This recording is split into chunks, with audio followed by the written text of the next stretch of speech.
ফরিদপুর বরিশাল মহাসড়কের ফরিদপুরের সদর উপজেলার জোয়াইর এলাকায় একটি যাত্রীবাহী বাস উল্টে 7 জনের মৃত্যু হয়েছে। এই ঘটনায় আহত হয়েছেন অন্তত 30 জন।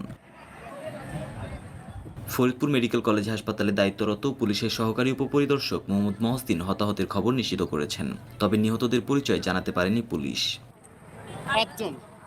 স্থানীয়রা জানান, ফারিয়া পরিবহনের একটি বাস জোয়াইর এলাকায় সড়কের পাশে থাকা বিদ্যুতের খুঁটিতে আঘাত করে উল্টে যায়।